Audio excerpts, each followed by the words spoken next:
تو آخری آدمی اوپر جا کے کون مفسر ہے؟ ان کا عبداللہ ابن عباس. بھائی کس سے لے رہے تھے؟ علی کے شاگرد تھے. پتہ چلا تفسیر قرآن بھی انہی سے بٹا. ان کا علم کلام علی سے، حدیث علی سے، تصوف علی سے. تو ہر سلسلہ جا کر مولا علی پہ ختم ہو رہا ہے. یہ بھی کسی کو نہیں نصیب. ابھی میں فضائل تھوڑی پڑھ رہا ہوں، ابھی تو میں ایک معتزلہ فرقے کے الفاظ بیان کر رہا ہوں. اور پھر اس کے بعد انہوں نے کہا کہ خلیفہ وقت نے خود اعلان کیا تھا جب علی مسجد میں بیٹھے ہوں کوئی فتویٰ نہ دے ورنہ ذلیل ہوگا.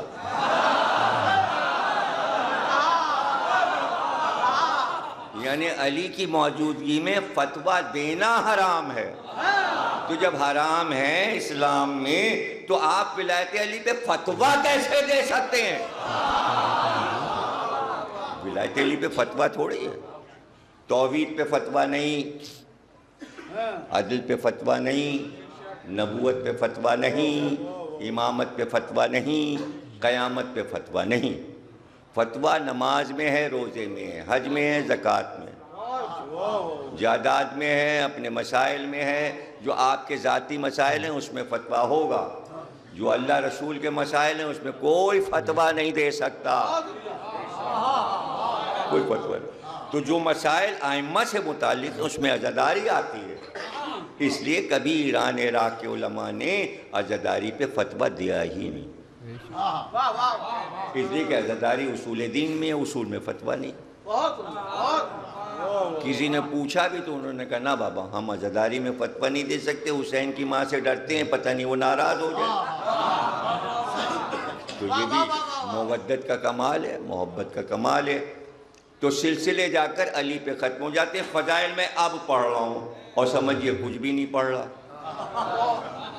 فضائل علی کے اب میں پڑھنے جا رہا ہوں اور سمجھیے گا کچھ بھی نہیں پڑھ رہا. قرآن میں سورہ ہے اس جنگ پر. اس جنگ کو وادی رمل کی جنگ کہتے ہیں. تنہا علی گئے ہیں اس جنگ میں. 12,000 کے لشکر سے جنگ ہوئی ہے اور جنگ ختم ہونے سے پہلے ہی گرفتار کر لیا سب کو، چونکہ زنجیروں میں باندھا تھا. اس لیے اس لڑائی کو ذات سلاسل بھی کہتے ہیں، زنجیروں والی لڑائی. لڑائی فتح کر کے علی چلے. رسول صبح کی نماز پڑھ رہے تھے. سورہ آ کے جبریل نے کہا سورہ علم کے بعد یہ سورہ پڑھیے، والعادیات ضبحا فالموریات قدحا فالمغیرات صبحا.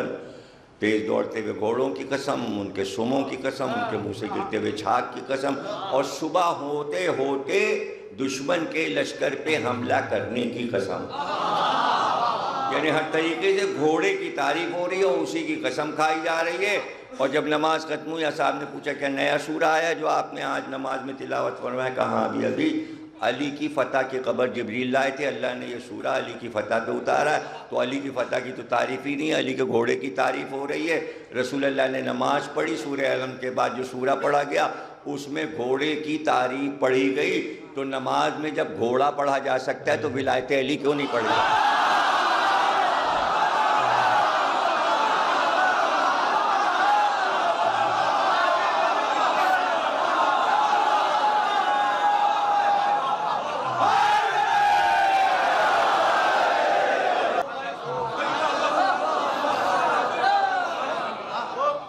اب لوگ کہتے ہیں کہ یہ آپ کیا نیا یہ نکالا تشہد میں الحمد للہ پڑھا؟ ابھی نیا تھوڑی پڑھوا رہے ہیں، پرانا پڑھا جاتا تھا، لوگوں نے چھوڑ دیا تھا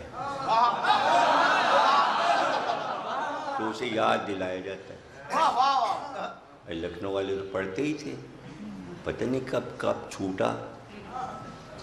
تحفہ احمدیہ کتاب ہے، سرکار ناصر الملت نے تشہد اس میں لکھا ہے. 4 معصومین کا نام ہے کہ تشہد میں لیے جائیں اور مولا علی کا نام بھی. کتاب موجود ہے، یعنی لکھنؤ کی چھپی دیکھ لیجیے پرانی.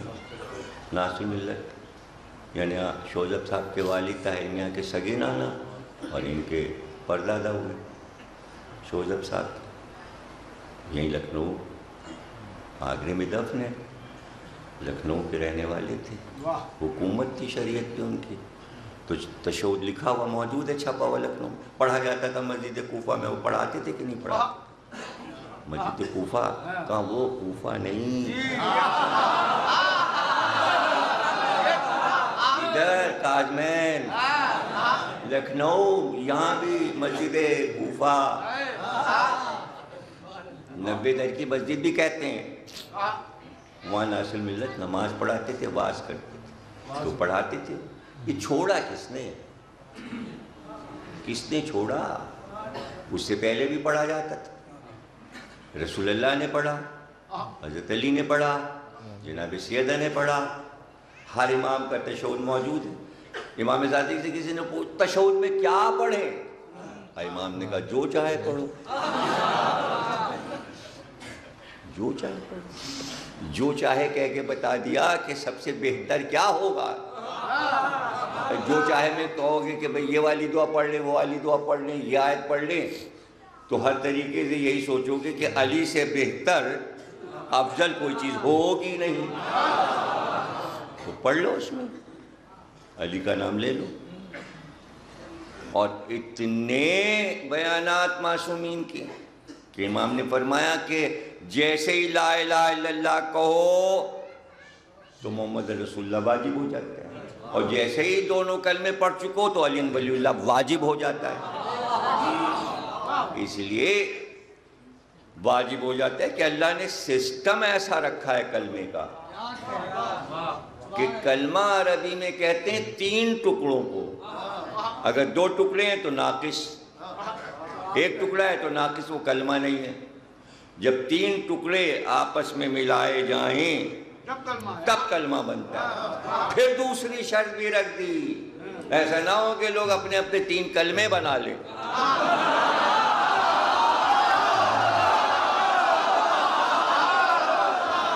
اس لیے اس سے کڑی شرط رکھ دی کہ تینوں ٹکڑوں میں ایک بات مشترک ہو، جو پہلے میں ہو وہی دوسرے میں ہو وہی تیسرے میں ہو، وہ ہے کلمہ،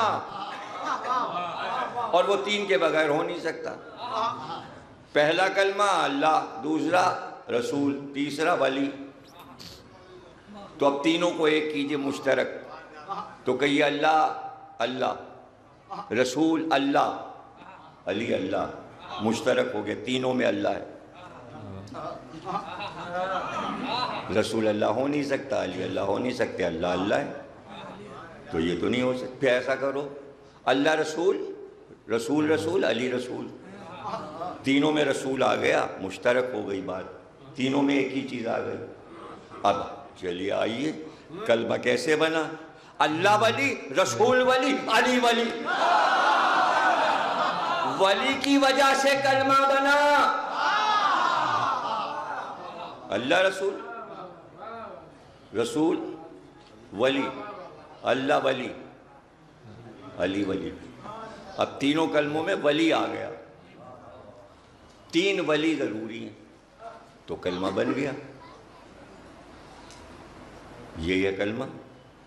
فرمایا فوراً پڑھو، واجب۔ اب بڑی لوگوں کو پریشانی، پہلے غیروں کو تھی، اب اپنوں کو بھی پریشانی ہوئی، بہت گھبرائے ہوئے پریشان رہتے ہیں، چہرے پہ ہمایاں اڑی، کیا ہے اور کہاں سے آ گیا اور کیا ہے؟ ابھی کہاں سے آ گیا کیا مطلب؟ کہاں سے آ گیا؟ علی ولی کی وجہ سے کلمہ بنا، بن ہی نہیں سکتا تھا، ہو ہی نہیں سکتا تھا۔ دعوت ذوالعشیرہ میں تو اعلان ہوگا نا، تو پہلے اللہ کا اعلان ہوگا، اور پھر رسول اللہ اپنا اعلان کریں گے، میں اللہ کا رسول ہوں۔ تو اس سے پہلے یہ پوچھ لیا مدد کون کرے گا؟ کہنا مشکل ہے اللہ اور اس کا رسول، تو پہلے تو مددگار تلاش کیا۔ تو علی نے اٹھ کے کہا میں وعدہ کرتا ہوں میں آپ کی نصرت کروں گا۔ جب مددگار مل گیا تب کہا اللہ ایک ہے، میں اس کا رسول ہوں اور یہ میرا ولی ہے۔ لوگوں کے سمجھ میں بات نہیں آتی کہ نہ توحید کا اعلان ہو سکتا تھا نہ رسالت کا، اگر علی کو مددگار رسول اللہ نہ بنا لیتے۔ اور اگر ایسا ہوتا بھائی میرے تو آدم سے لے کر عیسیٰ تک ہر نبی یہ اعلان کرتا کہ اللہ کا کلمہ پڑھ کے میرا کلمہ پڑھا کرو۔ کہیں ہے تاریخ میں لکھا کہ آدم کے زمانے میں آدم کا کلمہ تھا، اور نوح کے دور میں نوح کا کلمہ تھا، اور ابراہیم کے دور میں ابراہیم کا کلمہ تھا؟ اور موسیٰ کے دور میں موسیٰ کا کلمہ تھا اور عیسیٰ کے دور میں عیسیٰ کا کلمہ تھا. کلمہ تو ایجادی محمد کے زمانے میں ہوا, تو پہلے کیوں نہ کلمہ ہو گیا؟ اس لیے کہ کسی نبی کو علی ملا ہی نہیں, اس لیے کلمہ وجود ہی میں نہیں آیا. جب علی آ گئے تو کلمہ بن گیا. کلمہ بنا ہی علی کی وجہ سے. یہ کیا بحث کے اذان میں ہو کہ نہ ہو, تشہد میں ہو کہ نہ ہو, نہ ہو تو نہ ہو, نہ پڑھیے تو اس سے علی کا کیا بگڑ جائے گا؟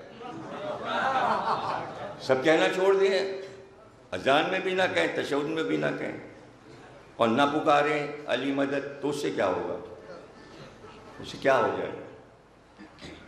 جنگ ختم ہو گئی, مولا علی چلے. رسول اللہ کو پتہ چلا علی آ رہے ہیں جنگ فتح کر کے, اور گھوڑے پہ سوار ہیں. وہی گھوڑا جس کا قصیدہ قرآن نماز میں پڑھ چکا, اس پہ سوار ہیں. آپ نے کہا ہم استقبال کو چلیں گے علی کی. پیچھے پیچھے پورا جلوس چلا, آگے رسول سرحد مدینہ پہ استقبال کریں گے. دیکھا علی آ گئے, علی نے دیکھا رسول آ رہے ہیں تو گھوڑے سے اترنے لگے احترام کے لیے.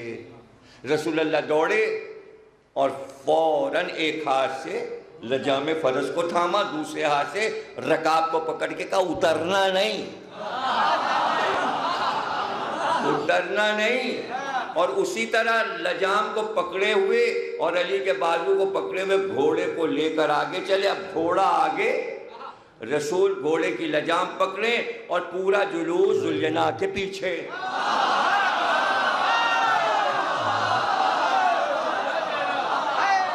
مدینے میں جلوس داخل ہو رہا ہے, گھوڑے کا جلوس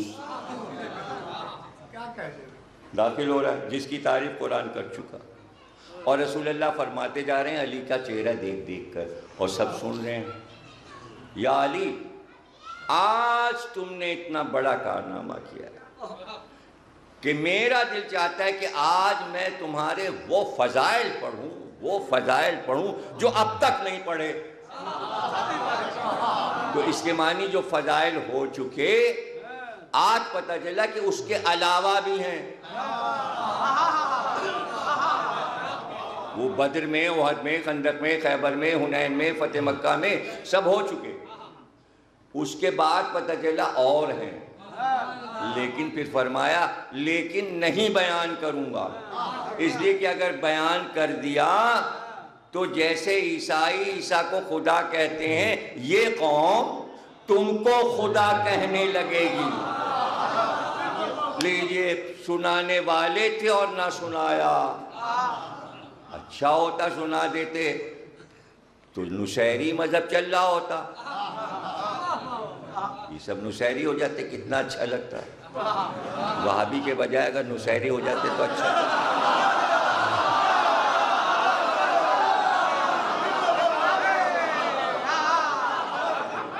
ارے تو سب غیب میں چلے گئے, چھپا لیا فضائل. تو اگر وہ بیان کر دیتے تو کیا کیا ہوتا, تو پھر آپ کیا کرتے؟ تو تھوڑے سے جو رہ گئے وہی تو ہیں, وہی تو بیان کر رہے ہیں. سب تو رسول اللہ نے چھپا لیے. دوستوں نے چھپائے وہ الگ, دشمنوں نے چھپایا الگ, رسول اللہ نے چھپایا الگ. اور وہ اس ڈر سے چھپایا کہ یہ امت کبھی کچھ بن جاتی ہے, کبھی کچھ بن جاتی ہے. تو اگر ابھی پڑھ دیا تو اب یہ سب نصیری بن جائیں گے, اور یہ نصیری بن جائیں گے تو پھر سقیفہ ہوئے گا نہیں, اور پھر خلافت چلے گی نہیں. تو اس رخ پہ جانا تھا امت کو. نصیری تو کہیں اور پیدا ہونے تھے, نصیری تو پکے پیدا ہونے تھے نا, کہ جو اپنے بیٹے کی موت سے بھی نہ ڈرے.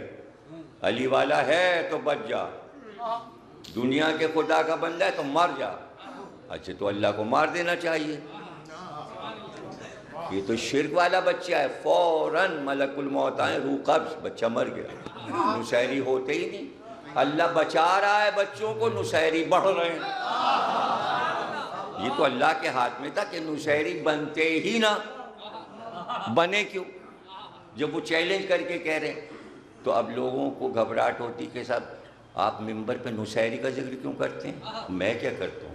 سارے شاعروں کا دیوان اٹھا کے دیکھ لیجئے، کوئی ایسا لکھنؤ کا شاعر ہے جس نے اپنے شعر میں نصیری کا ذکر نہیں کیا، چاہے وہ سالک صاحب ہوں، ماہر صاحب ہوں، منظر صاحب ہوں، تصویر صاحب ہوں، شہید صاحب ہوں، جس کا بھی قصیدہ سلام ہر ایک کے شعر میں نصیری ہے۔ پتہ نہیں نصیری سے کیا دلچسپی؟ منظر لکھنوی توبہ توبہ نصیری۔ جناب عباس پر بھائی، عباس کو دیکھ کے کہیں نصیری خدا نہ کہنے لگے، کیسے کیسے شعر نصیریت کے نکلے، تو لوگ سمجھنے کی کوشش نہیں کرتے نصیری ہے کیا، نصیری بنے کیوں؟ اس لیے کہ جب عیسیٰ کو خدا اور خدا کا بیٹا کہا گیا تو اللہ نے آیت اتاری عیسیٰ پہ، عیسیٰ کیا تم نے خود ان سے کہا ہے کہ تمہیں خدا یا خدا کا بیٹا کہا جائے؟ تم نے سکھایا انہیں؟ عیسیٰ نے کہا نہیں میں بری ہوں، میں نے نہیں کہا۔ علی کو ایک قوم خدا کہنے لگی، کہیں سے کوئی آرڈر اللہ میاں کا نہیں آیا کسی طرف سے، علی یہ تمہیں خدا کیوں کہہ رہے ہیں؟ اس کے معنی یہاں پر اللہ چپ ہے اور اس میں کوئی رموز الہی ہے، وہی تو بتانا چاہ رہا ہوں۔ خواہ لوگ برا مانتے ہیں نصیری کا نام لے لیا، سمجھتے ہیں جیسے نصیری کا نام لینے سے کوئی شرک ہو جاتا ہے، ڈرتے ہیں لوگ، نہیں بھائی نصیری کا ذکر نہیں کیجئے شرک کرتا ہے۔ ارے بھائی ذکر کیجئے، اس لیے کہ 70 برس علی پہ تبرہ ہوا، گالیاں دی گئیں، اس کا جواب بتائیے کیا ہے؟ اس کا کیا جواب ہے؟ یہ جواب نہیں ہے، یہ چھوٹا جواب ہے کہ اگر اس کو آپ نے پلٹ کے اس پہ تبرہ کر دیا، یہ چھوٹا جواب ہے۔ جواب یہ ہے کہ جس کو تو گالی کہلوا رہا ہے وہ تو ایک قوم کی نظر میں خدا ہے۔ تو بھائی عرب میں نہیں نصیری پیدا ہوئے، عراق میں نہیں پیدا ہوئے، ایران میں نہیں پیدا ہوئے، کہاں پیدا ہوئے؟ شام میں، جو معاویہ کا دارالحکومت ہے جہاں تبرہ ہو رہا تھا نصیری وہاں پیدا ہوا۔ اب تبرہ کرنے والے تو فنا ہو گئے، نصیری موجود ہے اور وہی مرد بنا ہوا ہے بشار الاسد۔